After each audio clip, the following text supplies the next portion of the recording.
What's up, guys? Barry Freeman here with another episode of the PropertyTales podcast. Thanks for joining us. We have a very special guest here, Andrew Conn. He's a Kentucky native. He's a comedian. He's an actor. He's a producer, a writer, and a stand-up comic. Did I get all that right? You about hit it on the head there. You did good.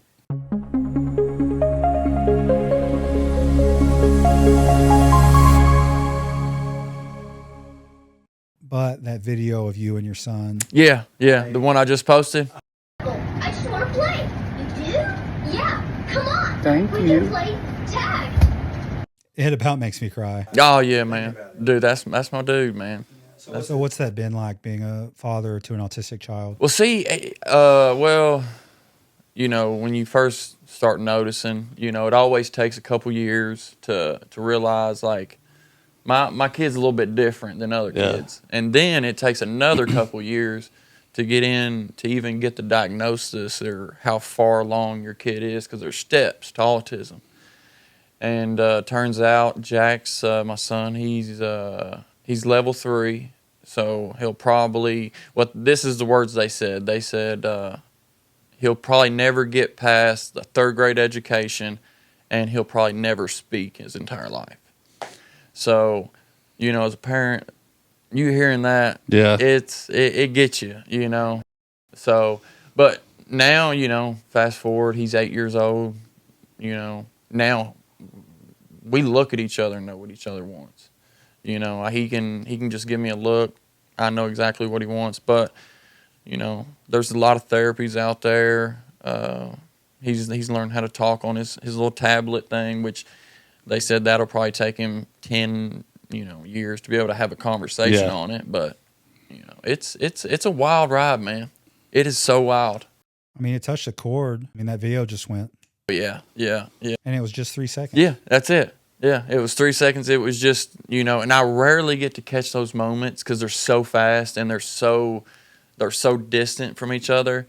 And but we was just sitting there, and I was what it was is I was about to do a story on Instagram, and he just walked up, gave me a kiss, and was like, he tapped me on the lips like, "Hey, I love you," Like kids learn that can't speak. They learn how to communicate.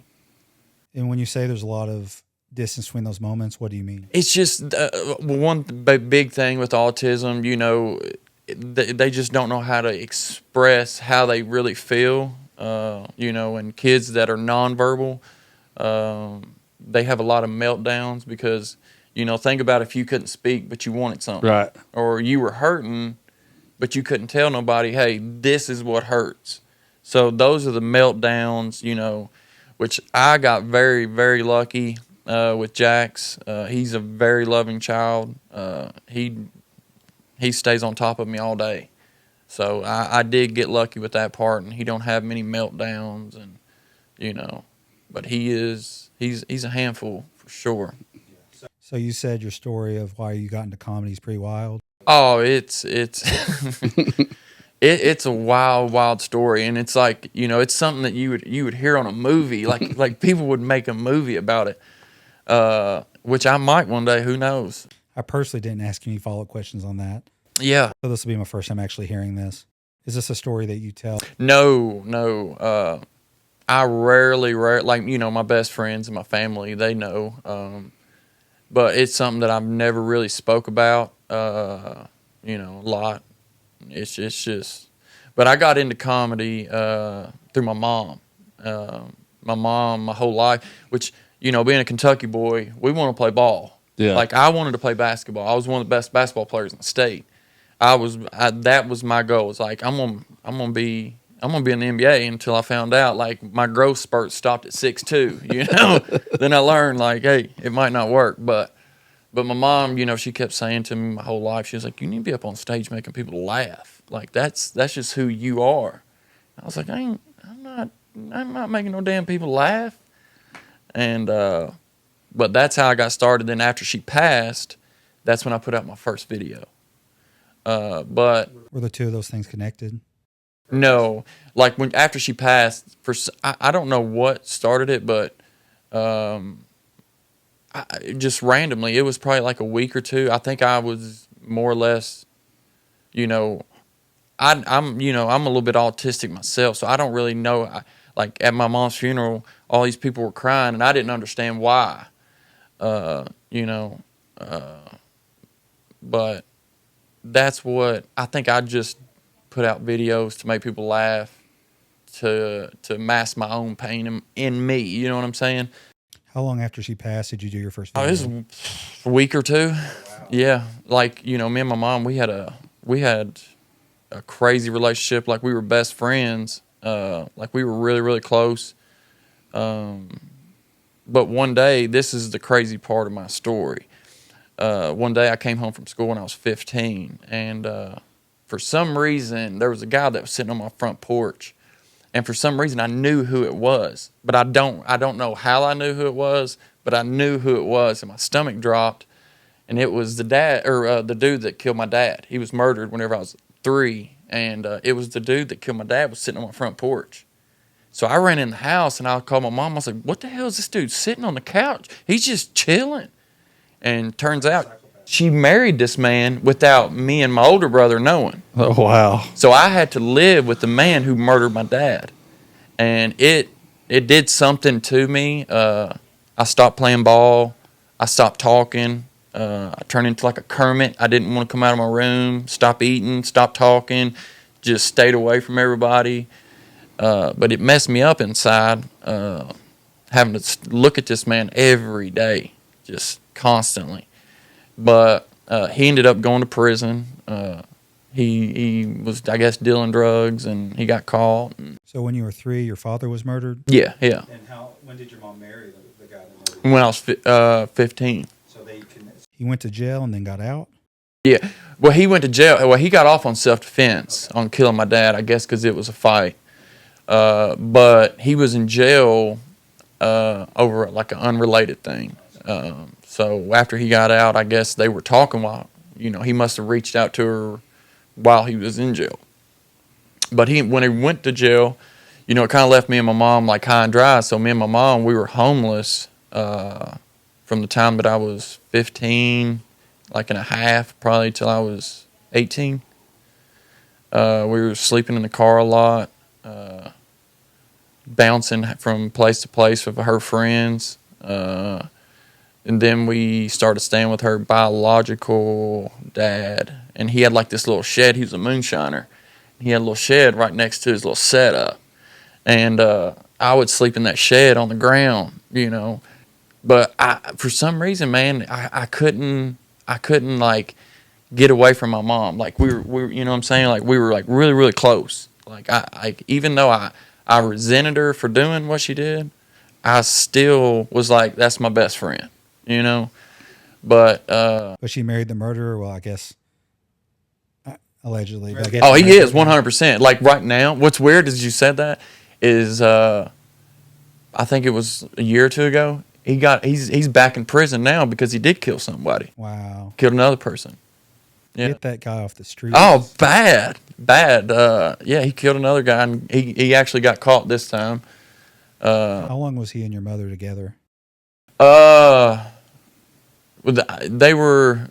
I mean, like I said, I don't know how long that they were talking, or if he was coming out of jail, or how they ended up together. I don't know.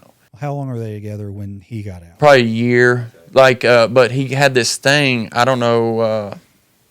Like after he got in trouble for selling drugs, for some reason he was able to get out and like work and like come home, take a shower, and then go back to jail. So it was the weirdest thing I ever seen. So even, when I thought like, dude, this dude's gone. Yeah. Oh yeah, he's gone. Somehow he still managed to come back every dang time. It's like The Sopranos. Oh, it was. I thought I was out and they dragged me right back in. But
So you started with weed. What did you move up to? At the end of it, I started selling coke. I was selling cocaine. Don't incriminate yourself. No, well, I mean, I was don't need 18. It's I was Statute selling. limitations. It was a long time ago. No, I did get robbed by the Lexington police though. They came into my house because I had to break into my own house one time because me and my buddy he lost his key, so I gave him my house key.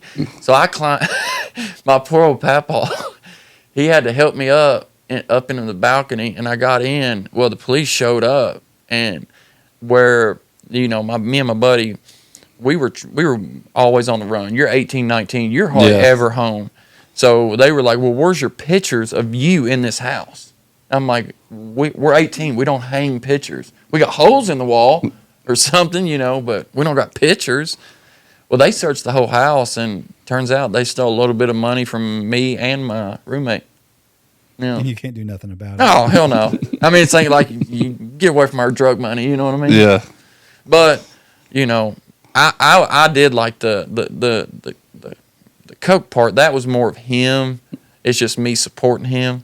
But I like the weed. Like, even though I don't smoke weed now, I still, I loved it for some reason. I love the growing process of it, the smell of it, the textures of it, the strains. Was there some event that caused you to stop? Yeah, I started having panic attacks a lot. Every time I would smoke, I'd start having panic attacks. Yeah. And I would feel like I was dying. Like, you're high when you start checking your own heartbeat, asking people, do they hear your heart? That's what it got to. You know what I mean? Oh, yeah, 100%. Yeah, I thought if I could, I would have probably hid in the trunk of my car. Like, it was that bad. So I kind of moved away from it. That's a whole lot, and I don't see how it connects to your comedy. Oh, you talking about the drugs? No, but I'm saying all of this. Oh, that's what I guess you talk to a lot of comedians, that's the dark side of them is what makes them start doing comedy. It's not the good sides, most of every comedian I know personally, like some of the biggest comedians, they've either suffered from some kind of family trauma, drug problems, they were abused as children. There's some type of darkness in their background that they want that validation. And I see it a lot in kids, like nowadays that you see all over the internet, these influencers or whatever. Yeah. I feel like most of them were neglected as their parents don't really pay attention to them. You know what I mean? So I feel like they reach out to social media for that. Love me, look at me, pay attention to me. And which is the same thing with comedians, So how'd you first get your, so you said you started making videos?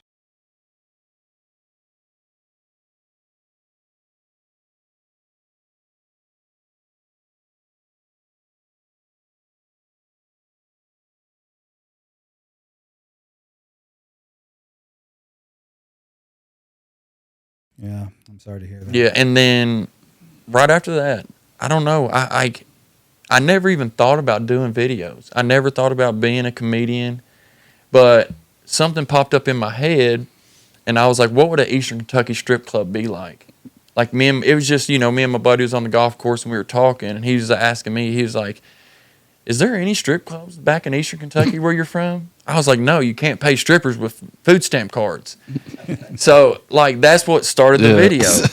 And that's whenever I did the Eastern Kentucky strip club video, and that one just took off. It went viral within a couple days, and it was like every video I put out, it just kept growing and growing, and then it just turned into people like, "I want to see you on stage. I like to see you live." So, oh yeah, 100%. A lot of we've had a lot of comedians on the podcast. They don't do the stage. It just kind of seems like. That is true. I have seen a lot of social media comedians try to get up on stage, and they are terrible. It's like they're lost. They're just not comfortable. Yeah, they're just lost. They don't know, because when you're on stage, you can't press play and pause and redo it. Huge difference. It's just you and a microphone and people looking at you in the face. So a lot of people, they don't transition from stage to social media, but me, I'm the very opposite. I'm better on stage than I am on social media. I prefer the stage than social media. Yeah, I like the performance part of it. I grew up watching, Eddie Murphy and Richard Pryor and Cat Williams, and I didn't want to be one of those comedians that just went up on stage and sit on my ass and just sit here and tell jokes. I wanted it to be a show. I'm going to be on that side of the stage. I'm going to be on this side of the stage. Bernie Mac. Yeah, I'm back and forth. And that's what I think I look the performing part of it. I've only seen your social media stuff. Is there a type of comedy that you gravitate toward? It's more personal stuff, like, stuff that I've been through, or relationship stuff that I've been through. I don't talk about none of the bad stuff that I've been through, but it's more or less, it's the relationships that I've been in that's been bad. I've had some doozies, I got this one joke with me and Channing Tatum started following each other on Instagram, and there's a joke that I have about Magic Mike, me trying to be Magic Mike on stage with my girl. But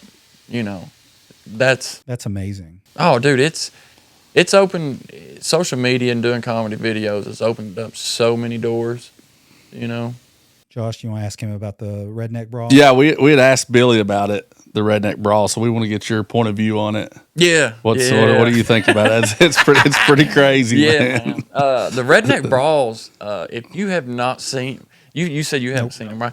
Oh my gosh, they are. See, I was with it when it first started. Yeah. Like from the first event to what it's grown into.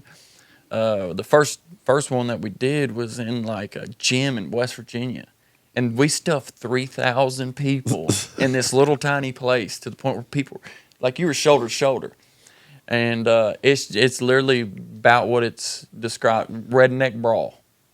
Were there more fights in the crowd than there was in the ring? Yes. I can imagine. Especially the little venues. Yeah. Oh man, because you got people bumping into each other, and it's like, here, you look here, bastard. You know what I mean? And then like the bigger we got, now we're doing arenas, and we still there's still fights. There's more fights that you can't see. See, there was one in Cincinnati, Ohio, that was really, really bad. Like, this poor boy got hit with, I don't know if he got hit with a bottle or if he got hit with a club, but he was split all down his forehead. But the Redneck Brawl is just two redneck dudes that have probably zero fighting experience in a ring. They get 3 1-minute rounds, and they just go in there and swing and hope for the best. The promos are really good. Oh, the promos better. They're better than the fights. Like Little Smokey. We got a little. I've seen Little Smokey. Yes. He is literally, his arms look like as big as these rails right here, but when he does this, it's like Popeye. The shit shoots up like this big. I don't understand where he's 135 pounds. The play-by-play is good too. Oh, dude, those. So there's 4 of you? Well, now there is. And you do the commentating? So I do the commentating.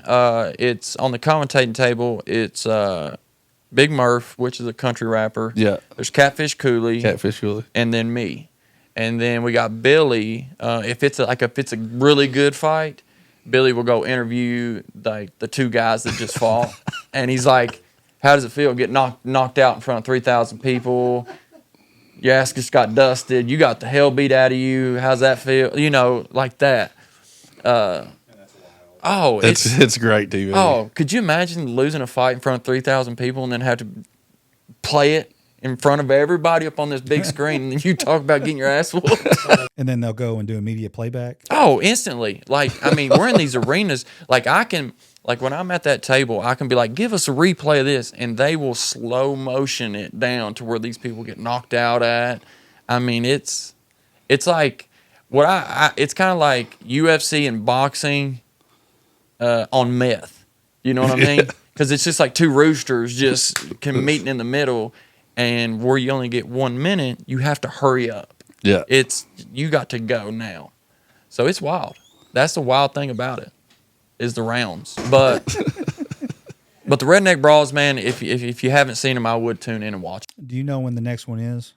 I do not. I do know that we don't want to battle, the weather, so it'll probably be around August. We don't want to battle them summer months. You know what I mean? I know that August has been thrown around. Yeah, August. Yeah. Oh. Yeah, 100%. I'll definitely go. Josh and I are going to go. So I was going to bring this up to you. And I talked to Billy about this. Who's the actual? Chris Smith. Chris Smith. Yes. I was going to bring it up to Chris to see if he'd mind if we just shadowed you. Oh, 100%.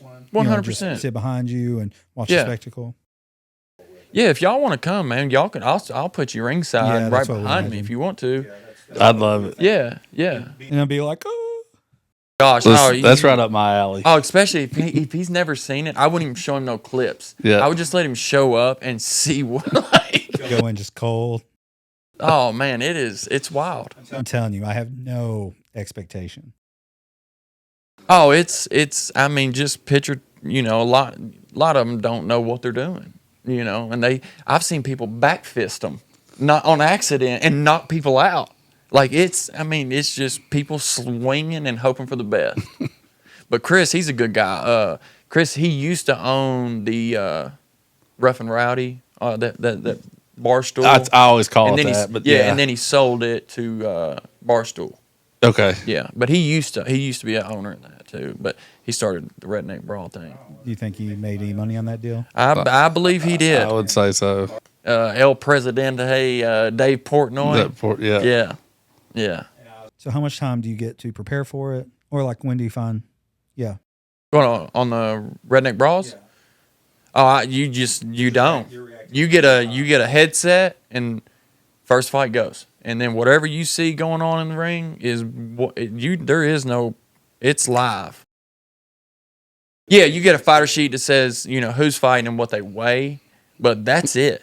And then what you see is like if you watch a lot of people, the commentating is the best part. Oh, of it's the good. It's good. Because Chris, he literally says, "You say what you want to say." So they're like we roast the ring girls, we roast the fighters. I mean, we get to say what we want when we want. That's the best part about it. Catfish Cooley, he has no filter, does he? No, I've been watching this stuff for years. No, he sure don't. Is Catfish Cooley a Kentucky guy? No, he's from Texas. He just moved to Louisiana, which he might be taking a break from the entertainment world. So Did he slow down on his videos? I think he quit. I think he's quitting. Okay, because I've not seen him in a while. Yeah, I think he's starting to take a step back away from entertainment, and I think he's just going to live his normal life. That leads me to the next question. Where do you see your career going the next year, 2, 3?